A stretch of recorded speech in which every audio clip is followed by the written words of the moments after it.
Hello everyone, very good evening. Academy of ফাইন-আর্টসে চলছিল Rabindra Bharati university student exhibition. সেখানে আমরা এক্স স্টুডেন্টরাও এসে হাজির। হ্যাঁ, নিজেদেরকে এক্স বলতে কষ্ট হলেও এটাই সত্যি।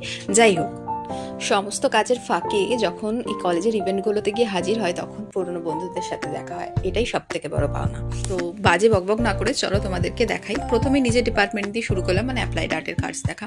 এই কিওস্কটা দেখে তো আমি জাস্ট পাগল হয়ে গেছিলাম। এই ধরনের কিওস্ক বা প্যাভিলিয়নের কাজগুলো মাস্টার ডিগ্রি সিলেবাসে ইনক্লুডেড থাকে।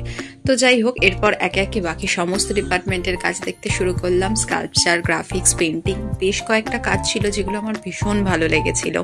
স্কাল্পচারের কাজগুলো নিয়ে তো কোনো কথাই হবে না। তার মধ্যে পেন্টিং এর এই কাজটা আমার ভীষণ ভালো লেগেছিল। এত সুন্দর প্রেজেন্টেশন। 26 মার্চ পর্যন্ত চলবে আমাদের এক্সিবিশন। তো যারা এখনো দেখোনি, গিয়ে ঝটপট দেখে এসো। তারপর আর কি, সবার সাথে আড্ডা মেরে চা খেয়ে তারপর ফিরলাম বাড়ি। তো চলো আজকের মতো টাটা।